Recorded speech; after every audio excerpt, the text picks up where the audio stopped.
Gather round, mortals! For the first time, hear the tale of young Atreus' maiden trip into the perilous Norse wilds, where malice and danger abound.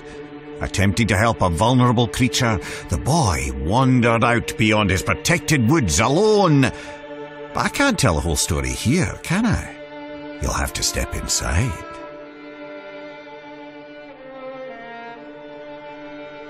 Atreus awoke to find his father missing. Not that there was anything unusual about that. Tasked with retrieving their dinner, Kratos would often take leave on day-long hunts. Why it took all day, Atreus never fully understood, but he knew better than to ask. After a quick breakfast, the boy got up and headed outside to practice his archery. He drew his bow taut, let his deep breath loose, and released an arrow.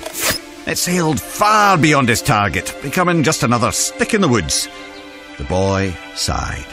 He'd have to find it later, likely when he wasn't looking for it. Determined to hit the target this time, he grabbed another arrow and focused hard. He held the string till his arm burned and let it fly. A bullseye! Well, almost.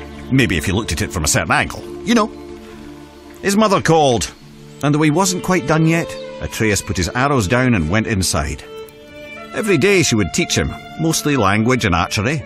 Honestly, the kid was pure dead brilliant, reading and writing on his own already. Today she gave him a lesson he was especially excited about. The creatures of the Norse wilds. Berserkers, trolls, witches, and even the undead. After answering her son's many questions, Atreus' mother sent him back out. He fired a few arrows, missing with most of them. He wasn't a bad archer, really, but he wasn't easy on himself either. Frustrated, the little bairn sulked off into the woods.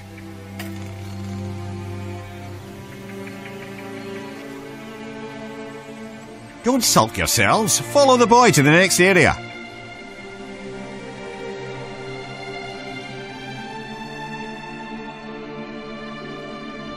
Atreus climbed up and sat cradled in the branches of one of his favourite trees.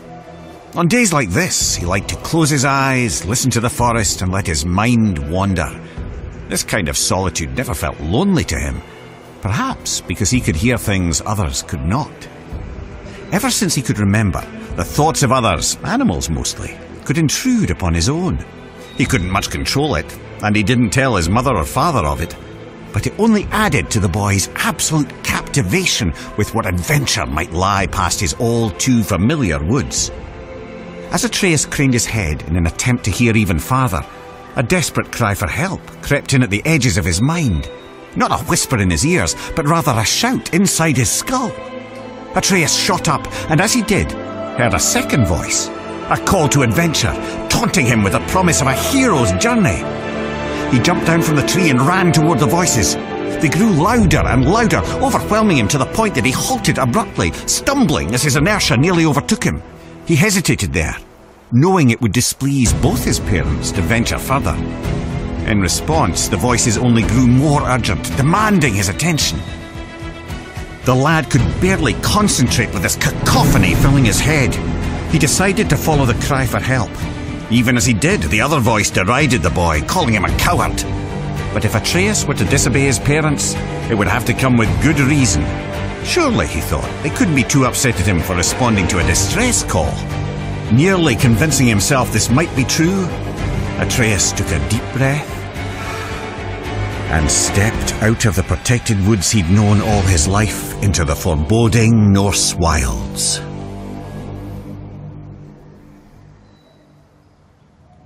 Delve deeper into the woods, unless, of course, you're too frightened.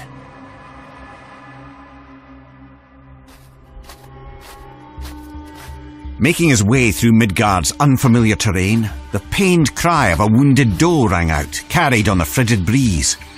After attempting to study the patterns of nearby tree roots to use as a guide back home, he set off in the direction of the injured animal. He imagined himself as the gods from his mother's stories, travelling to distant realms on the great tree Yggdrasil. He was brave Tyr, mapping the unknown for the good of all the realms. He was the mighty Ullr, on a hunt for honour and glory. He was lost, completely and hopelessly so. The woods now seemed to be a repeating maze of trees and jagged boulders. His growing panic was interrupted by sharp screams of agonizing pain. The wounded animal was near and in true peril. Forgetting his own dilemma, Atreus shot toward the cries of the beast. And there, in a clearing near a creek, he saw it. A wounded doe lay on the ground. The matted, blood-stained fur on its chest heaved up and down as it struggled to breathe. An arrow jutted out of its neck. But what hunter would seek an innocent doe and fail to finish it off? The animal looked Atreus straight in the eye. Its pained grunts eased now as its pupils contracted. The one he had called had come. "You're safe now. I'm here," Atreus said, clumsily attempting to comfort the poor soul. "You can let go." The doe's strained breath became shallower. It took one final gulp of air in and ceased to move. Atreus laid his hands on the doe's heart and softly recited Norse death rites, inspired by his mother's teachings. The boy sighed, and his eyes drifted upward. As they did, he noticed there was far too much blood on the ground for a simple arrow wound. The red stains in the snow trailed off into the deeper brush.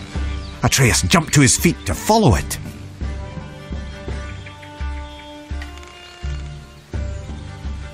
What horrors await at the end of the trail of blood? There's only one way to find out.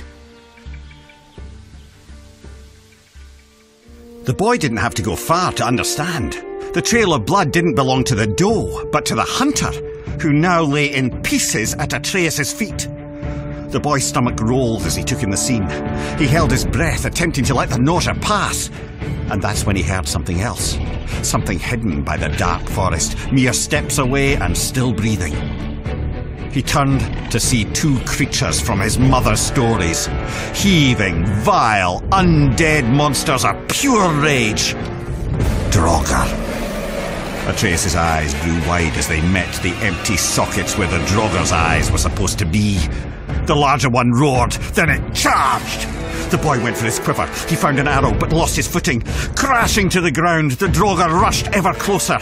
The larger one plucked Atreus from the ground. The monster bellowed, spraying rotten teeth and flaps of decaying gums. Its half-tongue flailed blindly like the death throes of a headless snake. It was disgusting. In desperation, Atreus stabbed out with his arrow again and again and again, and by pure chance he connected, striking the Draugr through a hole in its skull. The monster dropped him as he continued to scream and stab. The boy was lucky, but there was no time to celebrate. As the second Draugr raised his blade, Atreus shot an arrow. It exploded against the Draugr's sword, shattering it to pieces. Quicker than the boy could react, a shard of the blade sliced into his arm. He yelled out in torturous pain. But as the Draugr drew in for the final kill, Atreus wasn't afraid anymore. He was angry. The blinding pain turned to white-hot rage as his ears pounded. His vision glazed to pure red. As the creature bellowed with fury, so did Atreus. Two warriors with nothing left but anger and pain. The last thing the boy saw before the world went black was a ghostly white hand grabbing the Draugr by its throat. A small quiet question escaped Atreus' lips before he fell unconscious. Father?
PlayStation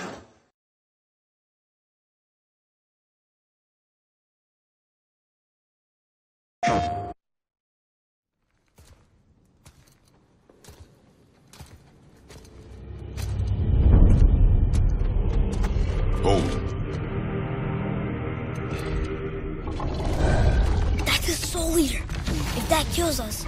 That's it. No Valhalla, no hell, no afterlife, ever. It does not attack.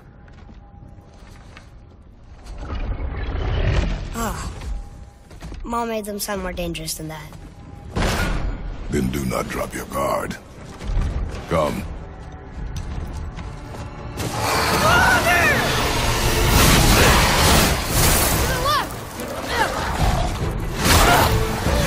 Take that! Get back! Nice! See ya! Above us!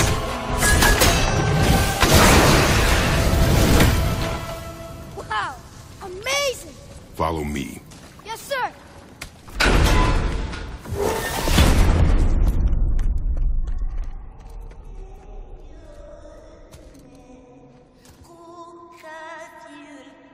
That doesn't sound like a soul eater. What do you think it is? We shall see, boy.